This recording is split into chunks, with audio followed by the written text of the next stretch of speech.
going on, everybody, and welcome back to the channel. For those of you who are new, my name is Eddie and welcome. Appreciate you watching. For those of you who have been subbed, I appreciate your support. If you are not subbed to the channel, please subscribe to the channel. Make sure you hit that notification bell. Just support the channel with a little like on the video too. If you like this video today, I want to talk to you guys about something that I've been seeing, whether it be in other YouTube videos or just hearing about in groups, things like that. And that is, and this might be specifically geared toward new sellers, but not necessarily just for newer sellers. This can apply also to people who've been selling over time.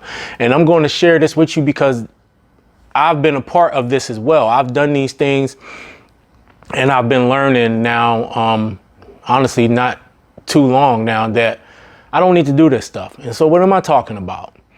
What I'm talking about is the unnecessary use of supplies. Okay, what do I mean the unnecessary use of supplies? Well, here's what I mean. So this can mean anything from putting thank you cards and packages, and sticker, anything that slows down your process. And what particularly made me think about this is I seen a video from a guy, and he meant well. I'm not pointing this out to, in no denigrating type of way. And I think he had a video game and he had some, not saran wrap, what you call it, like the plastic wrap stuff, right? And he was wrapping the video game. And I guess that's how he was shipping the game. He was wrapping it. But, I had commented that, that's not going to help improve your process.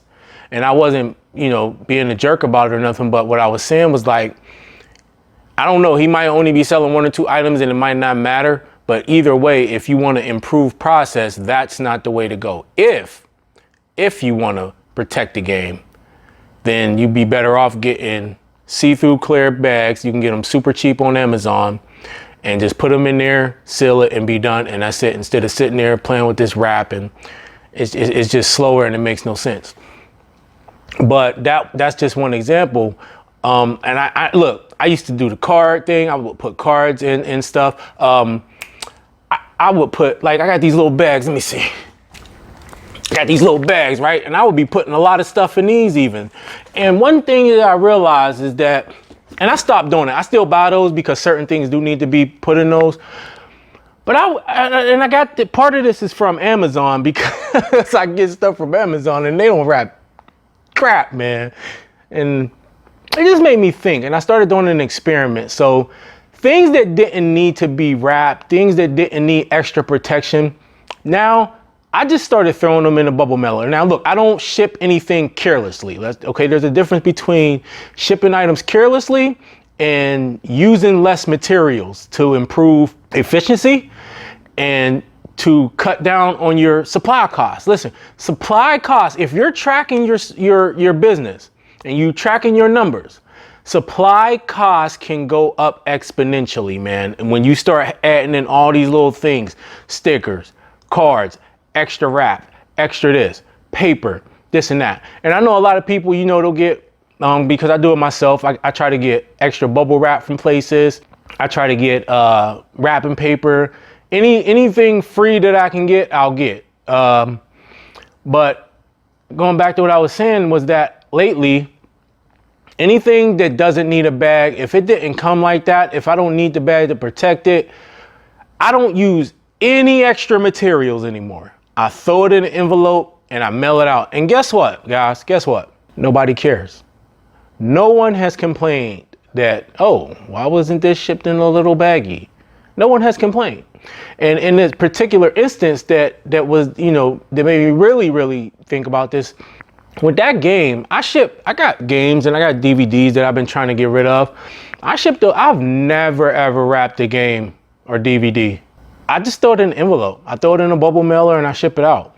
I've never had anybody message me that their item was damaged. I've never had anybody message me upset like, hey, how dare you ship this to me not wrapped up or not put in the bag. Never had it happen, man. Never had it happen. And I've sold a lot. I even still got some up on my store. And the only thing I would say is this. If you have something that's expensive that's more expensive, maybe over. And this is one of the things that I had stated in my comment to this seller, was that now it's different if you have something that's over a certain dollar amount. So you might say to yourself, okay, anything over this certain dollar amount, then I'll use these materials. But if it's not, don't worry about it. Trust me, man. I've been experimenting with this for months and months and months now, and I ship out thousands of items a month, guys. Thousands of items a month. Between eBay, Amazon, and Walmart, I ship out a bunch of items. Never had no complaints about it. And again, I'm not doing anything carelessly. I'm just using less material. And like, it's making my process more efficient. I don't have to stop, grab this bag, put this stuff in there, you know, maybe wrap it up, maybe do this and that. Efficiency comes from finding ways to eliminate steps in your process, not creating more steps in the process. And you want to do that in a way that does not take away from your quality of what it is that you present to the customer. You don't want to take away from a good presentation, and you don't want to do anything that's going to, I guess, mess up the integrity of the item as it's being shipped. But besides that, don't do something just to do it because maybe you think it looked nice, or maybe you think, look, customers don't care. They don't care about your thank you card. They don't care about your thank you sticker. Stop wasting money on that stuff. Seriously, unless you maybe got like a boutique type of thing going on, maybe Poshmark sellers do it, I don't know. But listen, customers do not care. They want their stuff, they want it fast, they want it as described. They could care less what you put in there. Just ship it to them in a speedy time, right? Make sure it get there quick, safe, and whole. And it's what you said it was gonna be. If you can do that and deliver on that more times than not, you're going to be successful. But if you continue to add all these extra steps and add all these extra supplies and do all these extra things, guys, throughout the course of a year, you're costing yourself a lot of money. And depending on how big you are and how big you plan on getting, that time and that money begins to add up. And it really, really began to hit me the more and more orders that I had to do. When I start getting into the realm of doing 100, 200, 200 plus orders, bro, let me tell you, a lot of that stuff that I was doing, I'm like, yo, I ain't about to be like adding this extra bag, putting this on, like, I ain't know. And that was really kind of what started setting me off that path, was getting all those orders. And I'm just like, you know what, I'm shipping this out just like this. I put it in a bubble mailer or whatever if it needed a bubble mailer. If it needed a box, I do a box, but I ain't doing nothing extra. And guess what? I've never got a complaint. I never had anything arrive more damaged than not. Like, I don't get more like damaged items arriving. Nothing. Absolutely nothing. And that used to be in my head, you know? That used to be in my head like, man, well, what if they get it? And what if this happened? And what if that happened? You know, and that's what a lot of us think. And you want to provide the best experience that you can for your customer. And that's good. That's commendable. And you should want to do that. And you should always strive to do that. But also, you are running a business. You're running a business. Now, look, don't ship stuff in cereal boxes. Be professional in your approach to your business. But also, less is more. Use the minimum what you have to use to fulfill your orders, and that's that. To store your orders, use the minimum, and that's that. Guys, if I can give you anything, and look, this is one of the ways that you also increase your profit margins. Because a lot of the items I sell, while I have been succeeding in raising my average sell price, a lot of the items, my margins is pretty small, guys. And I've been said this in other videos because of the types of items I sell, which is one of the reasons I have to sell so much. But I got items that, you know, I'm $1.30 in and they sell for 20, 30 bucks, you know, discontinued makeup. I got a crap ton of that stuff. So it kind of makes up for it. But like, I don't allow that to be like, oh, well, since this is making up for it. No, every penny counts. Every penny counts. So I buy those bags, but that's only for certain things now. A lot of the stuff that I used to put in those, I don't do it no more. I used to buy thank you stickers and put those. I ain't doing none of that. I ain't doing no cards. I ain't doing none of that. And guess what? It has not had a negative impact on my business in any way because people don't care. They don't care. If you selling high-end items, that might be different, right? People expect a certain presentation for a high-end item. Give me a sec. And no, this is not chocolate milk. It's my chocolate protein shake because I just came from the gym. But it's pretty good stuff. Anyway, if you got high-end items, then you may do a little bit more as far as presentation goes. But, you know, most of us, man, we ain't doing that. And if you're selling on eBay, you probably definitely ain't doing that, right? You probably selling used stuff. You probably selling things with smaller margins. You just don't need to do it, guys.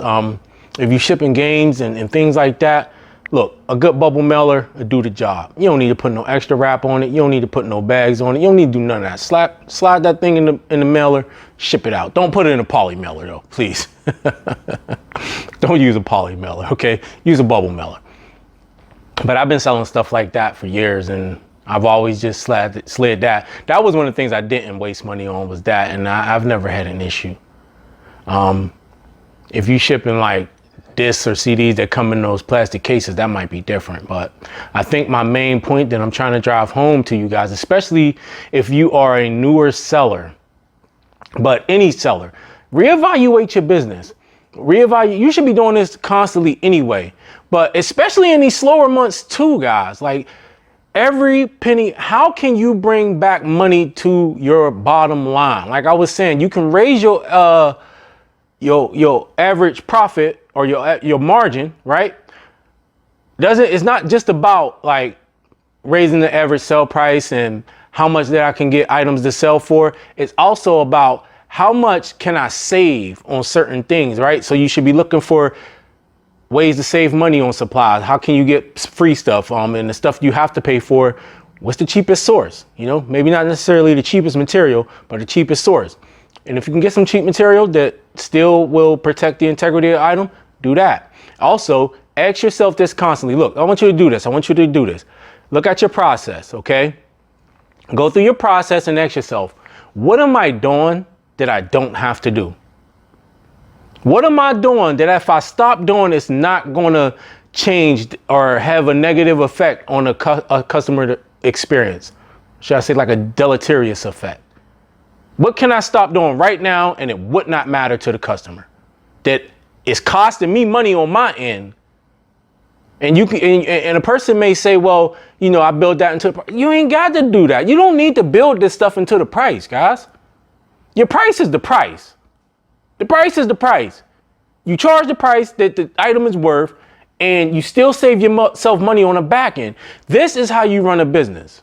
This is how you run a business. You have to be focused on all aspects of it. It ain't just what you got to sell and how much you selling it for and how much you making off that. It's also on the back end, what you're paying for certain things, what you're paying for supplies, your processes, because a bad process can kill otherwise good business.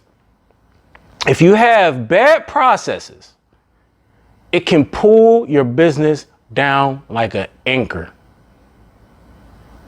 And eventually, if you continue to grow, you're going to bottleneck and you're going to find yourself in a jam. Let me tell you something, man. I've been there. Now, I've never been in a jam where I got in trouble on the platforms for like not fulfilling orders or nothing like that. But like my inventory and stuff is good. Like, I ain't got no issues as far as like storing items where they at, finding them, this and that. But I've noticed over time, when I get swamped with orders, there's certain things I stopped doing. And when I stopped doing them, it didn't have an effect on the customer experience. They still got their items. There was no complaints. 9 times out of 10, if they leave feedback, it's going to be good feedback. I really don't get no negatives, you know. And it's saving me money and time. Money and time. And the two go together, man. They go together. Time is money. Ain't that what they say? So, guys, here's your task. Go back, look at your business, ask yourself, what are you doing that you don't need to do? Look at the steps in your process and ask yourself, what can I stop doing that's going to help me be faster and that may save me money? Now, maybe you'll stop doing something that just to make you faster, but you might not necessarily be saving money. But if you're saving time, you're saving money. And If you're saving time, you're probably going to make more money because now you got more time to do important things, right? Also, look at everything you do and say to yourself, what can I stop doing when it comes to things that I may be paying for supply wise that I don't need to do and it won't affect the customer experience? How can I bring that money back to my bottom line? If you start taking this approach daily to your business and you don't just make it about, oh, I need these bolos. Oh, I got to find this item. And that's not the only aspect that drives a profitable business. It's not. It's a lot that goes into it, man. And the back end is just as important, if not more, than the front end, because you can make money on the front end and otherwise be profitable, but be killing your profits on the back. Killing it. And if you're not one of those people who track your business and track your numbers, you won't even notice it. You won't even notice it. You'll think you're doing good because you sold your items for this and this and this, but it ain't adding up. And you ain't making either enough or you ain't making as much as you could make. And that's what you should be. That should be in your mind anyway. How can I make more? You don't just make more by trying to charge your customers more. You make more by running a lean business. A lean business, a minimum, like minimum. What do I need to complete the task? Nothing more, nothing less. I'm not adding nothing extra. And trust me, guys, for most of us, like I said, the customer does not care about your love letters. Stop sending them love letters, man. They don't care. All right, that crap is going in the garbage. So you just kill some more trees for no reason. They're gonna throw that shit in the garbage and move on with about their business. The only thing they care about, did I get what I ordered? Did they describe it right and do it work? That's it. They don't care. You can send that love letter all you want, because if you don't send them what they ordered or if you ain't describe it right, it's coming back and you probably get negative feedback, love letter or no love letter. Thank you card or thank you sticker or no thank you sticker, extra wrap or not, it don't even matter. If you do something crazy and you careless with, your handling process and all that, they don't care about that. So it has no influence either way. And I know this because I ship thousands and thousands of items, man. So I'm telling you, like, I didn't just make this up, or like, I don't think this, I know this through experience. And I've learned this by getting into those bottleneck moments where I'm swamped and I'm like, you know what? I don't need this, or I'm not doing this. Like, I'm not wrapping this time, or I'm not adding this time. And then over time, just like, why was I even doing that in the first place? It absolutely does not matter. No one has ever said anything about it. All right. So made this video a little longer than I wanted to, but that's okay. Look, man, tell me in the comments below, what do you think you could save money on? Do you actually do extra wrapping or extra cards or thank you stickers or this or that? If so, it's cool, but stop. Just stop, okay? It ain't gonna matter. Just give your customers a good experience, okay? Give them a good item, ship it on time. Don't take 2 weeks to ship it, and make sure, it's packed well, but describe it accurately and you'll have a good profitable business for a long time, okay? Hit that like button, make sure you subscribe to the channel, hit that notification bell, and your boy's out.